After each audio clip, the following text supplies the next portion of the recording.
going to do one of my favourite pieces. I call this the Fourminute Foucault, or the Will to Know, The History of Sexuality, Volume 1, with an introduction, a conclusion, and 3 premises. For those of you who don't know Foucault at all, he's the greatest of all French postmodern thinkers, dies in about 1984. This is one of the books, most famous books, and it's the book he tries to persuade you your sexuality isn't what you thought it was. So it's a big, big challenge, okay? 2 more things about Foucault. First of all, he's famously a bit tricky. So it's not a good idea to judge this piece till you get to the end, because you'll get the point of it right at the end. And the other thing is, I always think with him, he's got lots of different voices, and I'm actually trying this in slightly different ways, so it's going to have lots of voices as we go through. Isn't it so very singular that we've spent pretty well most of the last 200 years or so talking about our guilt, about sexual repression? I think we've found a new way to flirt. But I will tell you what is far darker. Over the same period of time, we seem to have confused our sexuality with our identity. Tell me who you have the hots for, and I will tell you who you are.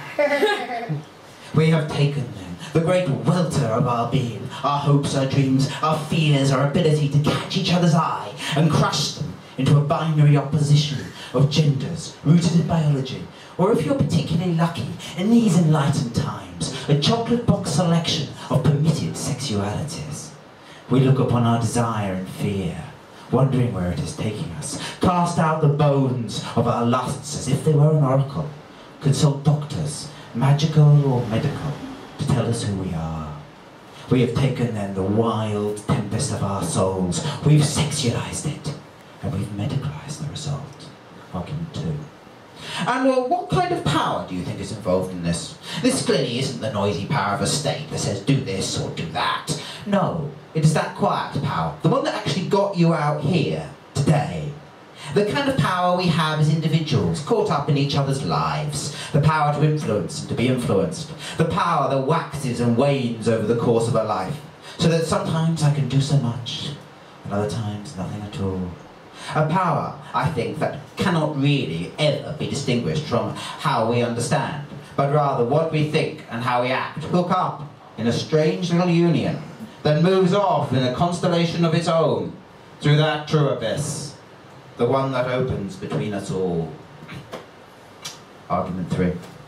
Over the single banner of sexuality, over the last 250 years or so, 4 great movements have been crystallized. The first is the hystericalization of the female form. Girls were checkmated back into their bodies saturated with an all-pervasive, obnoxious sexuality. That sexuality knocked into myths of motherhood or apple pie, wholly innocent sister or seductress. And anyone who didn't conform, they're not normal, but don't worry, we can treat them. 2. There has been a gathering fear, amounting at last to outright paranoia about what children are doing late at night under the bedsheets or in that old bar.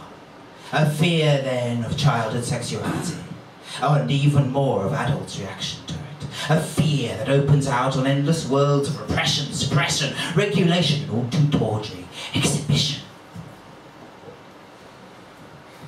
3. There has been a medicalization of normality. The perfectly natural and normal processes of conception, pregnancy, birth and aftercare have become an excuse for yet another trip down the clinic. Cold metal instruments, prying hands are the leading questions. 4. There has been a veritable proliferation of perversions. Tell me who you desire, animal, vegetable or mineral, and I'll have a Latin name for it. And if I don't worry, I'll make one up. But what really is at stake in all of this energy? What is really happening? Well, maybe, just maybe, for the very first time in all of human history, mankind is learning something. He is learning what it really means to be a living member of a living species. He is freeing himself from that hold of death that has held him in its grasp for so long. He is freeing himself from the politics of death that was so brilliant at arranging occasional spectacular, gruesome executions. He is enmeshing himself in a new kind of politics. a politics of life that is going to hold him from the cradle to the grave.